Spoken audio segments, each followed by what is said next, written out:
All right, guys. So I'm going to be talking about the Koso RX-4 dash for the MT-07.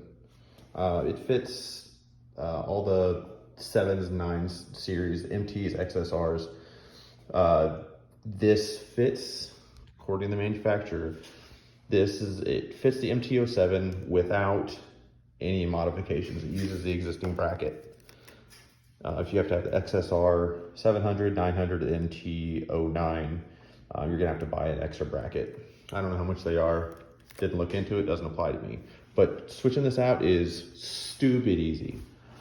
So this is the stock unit.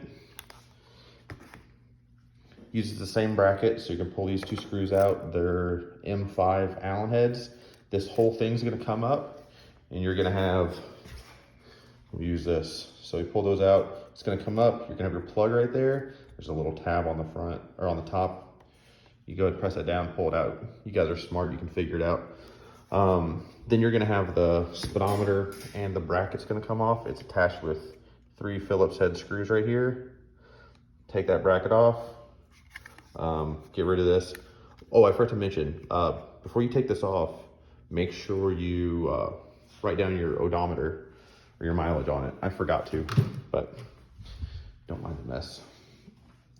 And then you just put it all back together. The holes in the back of this for those Phillips head screws aren't tapped, so you have to make your own threads. So be careful putting those in there because you really got one shot. Put that bracket on there, plug your connector in the back, run your 2 screws in there. I put a little bit of blue Loctite on there so it didn't back out. And I mean, you're set. Something else you're gonna have to pay attention to is the model number on the back of your unit. Apparently there's, I don't know, like 20 of them, but this is mine. So you're gonna be looking for that 2RC TAC 83500 TAC 20. You're gonna need that. This is the chart that comes with it. Like I said, this thing accommodates the MT-09, the XSRs. You're gonna be looking through here. Mine was 2RC 83500 TAC 20, and I honestly don't know why you have to do that. I'm sure it's for something, but I originally thought that it was gonna automatically calibrate it to where it takes miles per hour in Fahrenheit and US miles per gallon. But it didn't. Whenever I turned it on, I had to go through that setup and do everything. The instructions are relatively easy to understand. When you turn it on, it's pretty cool. I like the little graphic. Not a big fan of this. Like, this is just what comes up. And I mean, you can set all these parameters.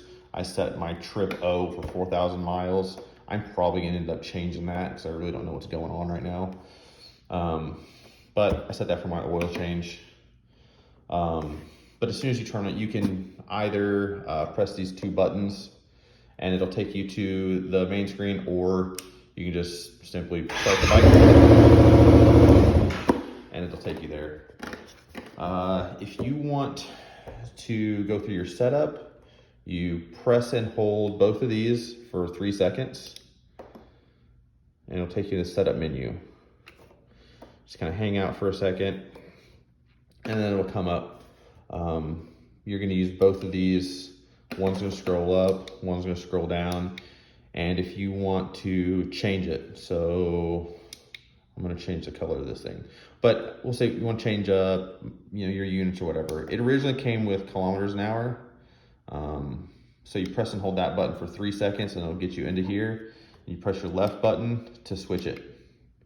If you like it, right button goes down there. Again, if you want to change this to Celsius, you can do that. So you can go and scroll through there. Once you run out of options on that particular menu item, it's going to take you back over here and then you can roll down. So backlight, I want to change the backlight. And it's not as dramatic as I thought it was going to be as far as changing colors go. So I had it on blue, green, orange, which, I mean, it is orange. It looks red here. It's close. That's what I'm gonna go with. White, I don't know why it's called white. It just means there's no backlight, and I'll show you what they're talking about in a second when we go back out of here. So I like that. One thing that does concern me is when you go through your odometer. So it's got an internal, I just put this on. So I'm assuming as the internal means that it's how many miles are on this odometer. It says that you cannot change that. You can set this, and typically in my experience, if you're putting on new dashes, you can change your, you can input this number one time and then it locks it out. You can't do anything. But as we can see here, I've already set it. We're in here now. And look, I can mess with this. So I don't know what's stopping anybody from getting one of these things and rolling the odometer back. Because I mean, I can bump this down to, 3,300 miles, and then save it, and we're good to go. No one's gonna know any difference. So I think as long as you could roll this down to 0 and you have dishonest miles. So not necessarily a big deal here because I have just over 4,000 miles on mine. But I mean, if you're doing this at 20 or 30,000 miles, I don't know. I would like to think everybody's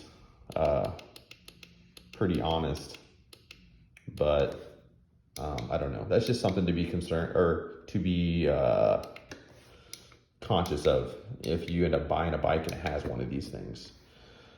So if you want to get out, you press and hold the left button for 3 seconds. It's going to take you back over here. The background color I was talking about is this right here. So it can do blue, green, white, which is nothing. So cycling through your menu items, you can, you press this guy and we're gonna be looking at the trip. That's the only thing that changes.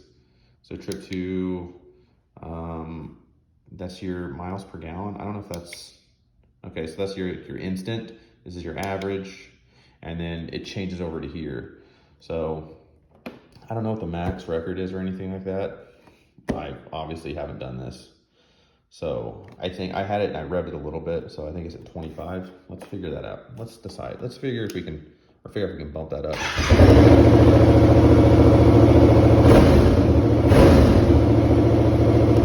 Yeah, so that's gonna be your max record for that. Yeah, and I think that's it. I'm not a big fan of the buttons. You can hear me clicking them and they don't sound as nice as I would like them to. I don't know if that makes any sense. It sounds kind of cheap. It doesn't, it's not cheap, but just the way the buttons click, I don't know. I'm nitpicking at that point. I'm not a big fan of how you really can't change this. This looks like it belongs on like a KLR or something like that, as far as just the design of the tack. But I mean, like I said, I'm nitpicking. You can set it up. When you first turn it on, it's gonna have a setup menu to where you can go through. I also have mine connected to my phone right here. I can't show you now, but whenever you've got music playing, it'll pop up here and tell you what you're listening to. I was listening to Gorillaz earlier. My wife texted me, it pops up here. It says it does navigation. I haven't really looked at that yet, or haven't had any experience with it. I'll take a look at it in the morning and I'll let you guys know. But anyway, this is supposed to be like a 3-minute video and now we're knocking on almost 10 minutes. So yeah, I hope you enjoyed this. If you have any questions, let me know. On the whole, I don't know, I'm happy with it. I got it for a good deal. It's originally retails for $600. It's $5.99. I got it for a Cyber Monday deal for $4.50. I like the TST dash. I think it's cool.